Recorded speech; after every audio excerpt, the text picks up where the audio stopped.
Assalamualaikum warahmatullahi wabarakatuh.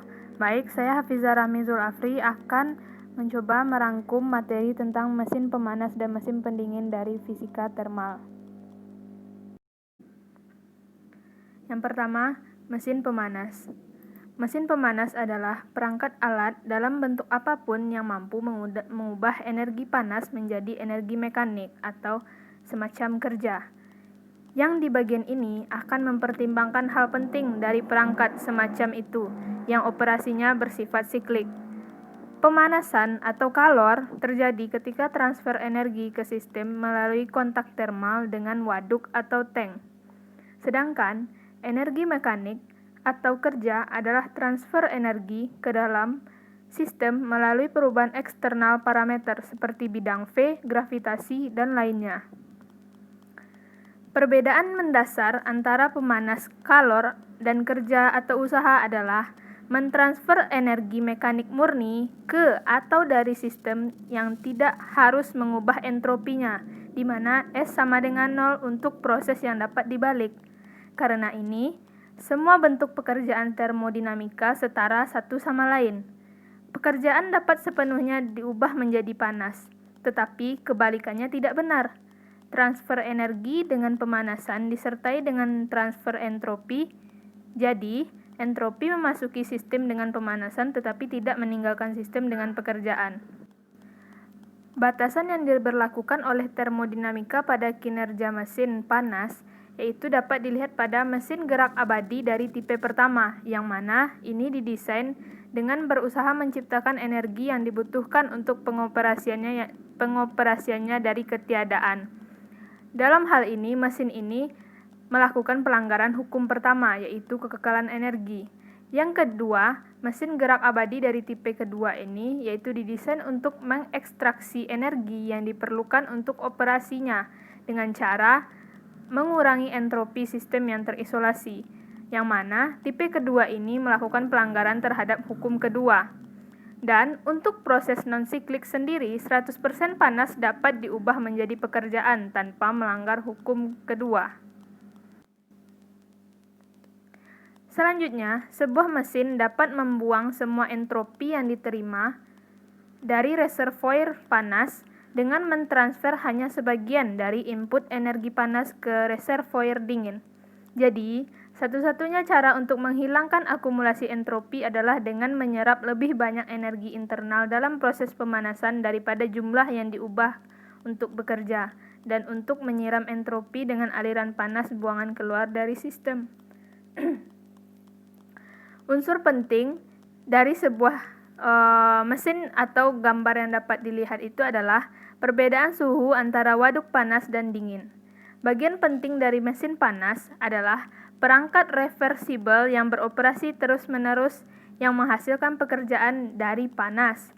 Bahan kerja dari sistem yang menyerap panas, membuang energi limbah dan berfungsi seperti uap air di mesin uap. Selanjutnya, mesin sempurna yang dimana tidak ada es ekstra yang dihasilkan, seperti yang nampak pada gambar. Waduk panas yang menghasilkan entropi, panas, dan kerja, menghasilkan rumus seperti yang terdapat pada layar, dan di bawahnya adalah waduk dingin. Kondisi operasi berkelanjutan seperti yang telah diperlihatkan di slide, yang mana pekerjaan yang dihasilkan selama satu siklus proses dapat dibalik, seperti rumus yang sudah tertera.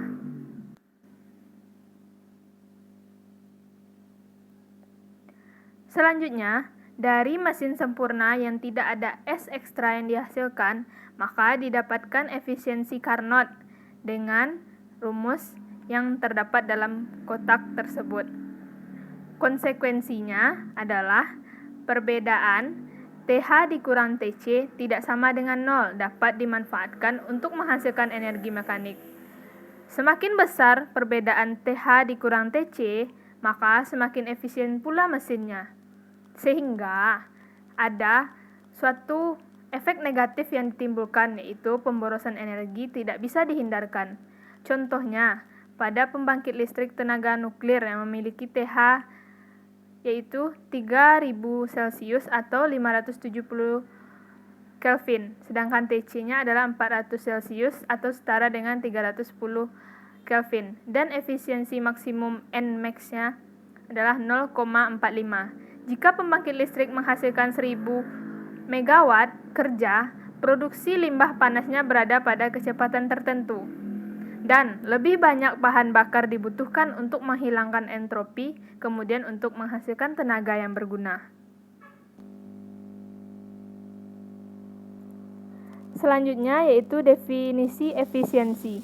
Definisi umumnya yaitu efisiensi sama dengan manfaat dibagi dengan biaya, di mana manfaat untuk mesin pemanas dilambangkan dengan W, sedangkan biayanya dilambangkan dengan kH. Jadi efisiensinya W dibagi kH. Untuk mesin pendingin sendiri, manfaatnya dilambangkan dengan Qc, biayanya dengan W, sehingga efisiensinya dapat dihitung dengan rumus Qc per W. Untuk pompa panas, itu manfaatnya dirumuskan dengan atau disingkat dengan QH, biaya dengan simbol W, sehingga efisiensinya adalah QH dibagi W. Selanjutnya akan dibahas yaitu tentang mesin asli. Seperti yang terlihat di layar slide, itu ada gambar tentang diagram pemanasan waduk panas dan waduk dingin tadi, dengan ada entropi, dengan ada panas dan kerja yang memiliki arah ke bawah dan arah ke samping.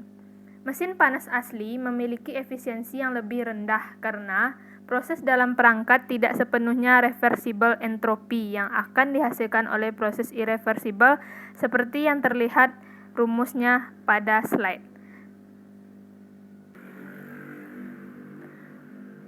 Beberapa sumber panas yang tidak bisa diubah adalah yang pertama, panas dapat mengalir langsung di antara reservoir. Yang kedua, tidak semua perubahan suhu TH dikurang TC mungkin tersedia, yang dimana penurunan suhu melewati hambatan termal di jalur aliran panas. Yang ketiga, sebagian pekerjaan yang dihasilkan dapat diubah menjadi panas oleh gesekan. Yang keempat, gas dapat memperluas tanpa melakukan pekerjaan, atau gas itu dapat mengalir ke dalam suatu ruangan yang vakum atau suatu ruang lingkup yang vakum. Tidak peduli apakah harus melakukan usaha atau kerja yang berlebihan.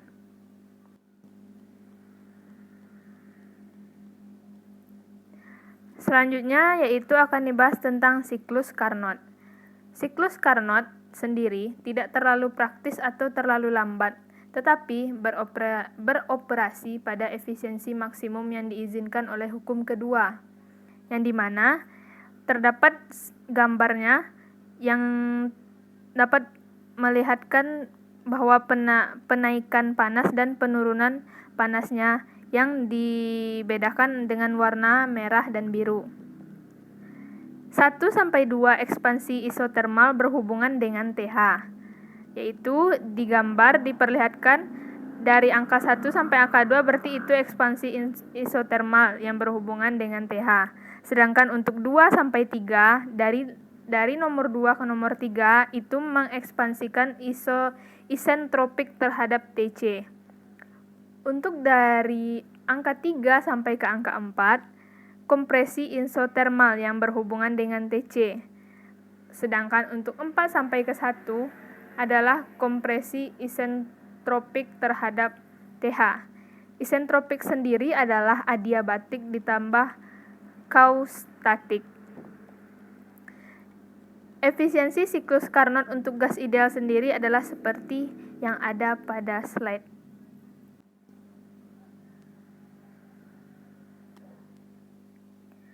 Selanjutnya ada bentuk diagram ST, yaitu kerja yang dapat dilakukan pada area loop menghasilkan integral tertutup DU sama dengan 0, di mana sama dengan integral tertutup TdS dikurang integral tertutup PdV, yang mana panas yang dikonsumsi di area TH atau area 1-2 adalah daerah yang dikelilingi oleh garis yang rusak, yang mana S entropi yang terkandung di dalam gas.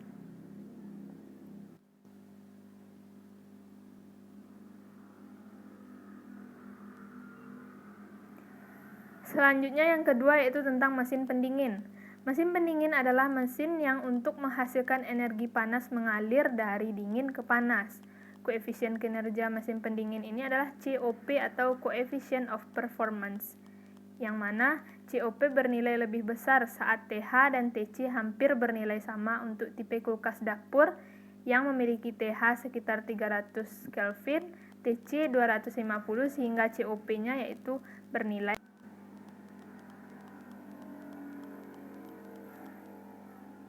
Mesin pendingin dibuat dengan menjalankan prinsip mesin Carnot secara terbalik, di mana gas mengekstraksi panas dari reservoir dingin dan menyimpannya di reservoir dingin. Selanjutnya pembahasan tentang mesin pemanas dan mesin pendingin yang nyata, yang dimana itu ada beberapa macam. Yang pertama yaitu mesin pemanas Stirling, yang dimana mesin ini secara sederhana yang dapat dikelompokkan sebagai mesin kalor praktis yang menggunakan gas sebagai bahan kerjanya. Lebih praktis daripada Carnot meskipun efisiensinya mendekati efisiensi maksimum Carnot. Mesin ini berisi sejumlah gas tetap yang ditransferkan bolak-balik antara ujung dingin dan panas dari silinder panjang. Piston pemindah menggerakkan gas di antara kedua ujungnya, dan piston daya mengubah volume internal saat gas mengembang dan berkontraksi. Yang kedua ada mesin pembakar internal atau siklus Otto, yaitu mesin tempat bahan bakar dibakar di dalam silinder mesin dibandingkan dengan mesin tempat bahan bakar dibakar di luar silinder, misalnya mesin Stirling sendiri. Contoh selanjutnya dari mesin pemanas dan mesin pendingin nyata adalah mesin diesel, mesin uap atau siklus Rankine, dan yang terakhir adalah kulkas dapur. Dan berikut beserta gambarnya di samping. Sekian hasil rangkuman dari saya tentang materi mesin pemanas dan mesin pendingin. Apabila ada kata salah, saya mohon maaf. Assalamualaikum warahmatullahi wabarakatuh.